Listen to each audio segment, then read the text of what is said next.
जब मुसीबतें आती हैं ना तो चौतरफा आती हैं। ये वो कहावत है जो हमने बुज़ुर्गों से सुनी है। बड़े बूढ़ों की बातें भले ही इरिटेटिंग हो मगर उनमें अनुभव तो होता है।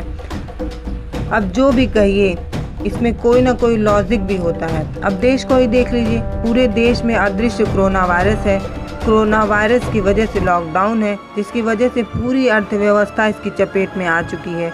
अभी देश में महंगाई, बेरोजगारी, जॉबलेस, प्रवासी मजदूर इत्यादि पर देश चर्चा कर ही रहा था कि हिंदुस्तान पर टिड्डियों के रूप में नई मुसीबत आ गई है।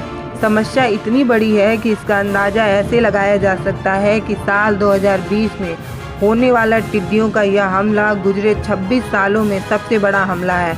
बताया ये जा रहा है कि साल 2020 के इस हमलों में टिड्डियों ने सिर्फ राजस्थान के 5 लाख हेक्टेयर फसलों को बर्बाद कर दिया है। साथ ही महाराष्ट्र के स्थित विदर्भ के भी 4 से 5 जिलों के इस खूंखार टिड्डियों ने निशाने पर ले लिया है। जी हाँ, कोरोना वायरस और लॉकडाउन के इस दौर में टिड्डियों के यह मामला सुनने में बड़े ही नॉर्मल लगे, मगर जिन्होंने भी इनके झुंड को इनके रास्ते में आने वाली फसलों को बर्बाद करते देखा है वो जानते हैं कि ये कितनी खतरनाक हैं और इनको देखना कहीं से भी सुखद नहीं है। बता दें कि भारत के 5 राज्य जिसमें राजस्थान, मध्य प्रदेश, हरियाणा, गुजरात, पंजाब बुरी तरह से इसकी चपेट में हैं। साथ ही विदर्भ, उत्तर प्रदेश का मथुरा और दिल्ली को भी इन्होंने प्रभावित किया है। बात टिड्डियों की हुई है तो बता दें कि फ़िलहाल टिड्डियों ने सबसे ज़्यादा प्रभावित केन्या को किया है। यहाँ गुजरे 70 सालों में टिड्डियों ने अपना सबसे बड़ा हमला किया है। वहीं इथियोपिया और सोमालिया ने अपना 25 साल में सबसे बड़ा हमला देखा है। क्या हैं टिड्डियाँ, कैसे करती हैं ये हमला, टिड्डियाँ कैसे इतनी खतरनाक हैं, इसे समझने के लिए हमें इन कीटों के स्वभाव को समझना होगा। रेगिस्तानी टिड्डों के बारे में माना जाता है कि ये अपने रास्ते में आने वाली हर चीज़ों को खाकर 150 किमी तक यात्रा कर सकती हैं। ये तब खतरनाक होती हैं जब इनकी आबादी बढ़ती जाती है।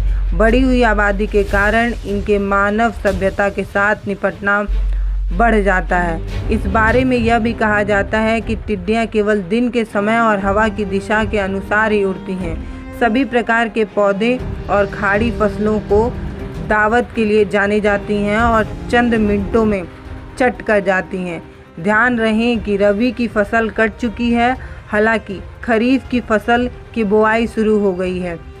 बात हमले की हुई है तो अब तक इन्होंने राजस्थान के 5 लाख हेक्टेयर फसलों को खाकर चट कर दिया है। गुजरात के 52 में से 16 जिले और उत्तर प्रदेश के 17 जिले इनकी गिरफ्त में हैं। वहीं संयुक्त राष्ट्र ने भी इस बारे में इस बात को स्वीकार किया है कि टिड्डियों का ये हमला भारत के पूरे कृषि सेक्टर को प्रभावित करेगा। इसके चलते आगे आने वाला वक्त बहुत ही मुसीबतों से भरा होगा।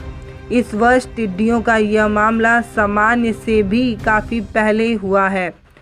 प्राय इनके हमले जुलाई और अक्टूबर की अवधि में होते थे, मगर मौसम में परिवर्तन, पर्यावरण में असंतुलन इस हमले को इतनी बड़ी वजह बनेगा ये कोई नहीं जानता था। क्या है टिड्डियों को लेकर मौजूदा सूरत? हालत बहुत ख़राब है। कोरोना को लेकर देश वैसे ही पहले से बहुत परेशान है और अब टिड्डियों के ये मामले ने आम लोगों के अलावा सरकार को भी संकट में डाल दिया है। फिलहाल टिड्डियों के रडार में महाराष्ट्र है, इनके विदर्भ को अपनी चपेट में ले लिया है। वहीं बात अगर उत्तर प्रदेश की करें तो इससे निपटने के लिए टास्क फोर्स का गठन किया गया है। राजस्थान और गुजरात की भी यही कोशिश है कि कैसे मुंह तोड़ जवाब देकर इनको परास्त किया जाए।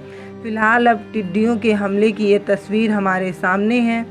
केवल यही दुआ की जा सकती है कि हालत और ज़्यादा ख़राब ना हो। कोरोना के कारण यूं ही देश में बहुत नुकसान हो चुका है। ऐसे में अभी देश के पास इतनी शक्ति नहीं कि वो टिड्डियों और उसके इस हमले को बर्दाश्त कर ले। तो भगवान से यही दुआ है कि स्थिति जल्द से जल्द सामान्य हो, जिंदगियां पहले की तरह खुशहाल हों। इसके लिए बहुत और बेहद ज़रूरी है कि हमें अपना ख्याल रखना होगा और कोरोना वायरस से बचना होगा। तो ऐसे में आप सुरक्षित रहें, घर पर ही रहें, अपना ख्याल रखें और हमारे चैनल को सब्सक्राइब ज़रूर करें और वीडियो अच्छी लगी हो तो इसे शेयर ज़रूर करें और अपना ख्याल रखें। धन्यवाद। भारत एक नई सोच को सपोर्ट करने के लिए सब्सक्राइब ज़रूर करें और आप तक वीडियो जल्दी से जल्दी पहुंचे, इसलिए बेल आइकन को भी ज़रूर दबाएं।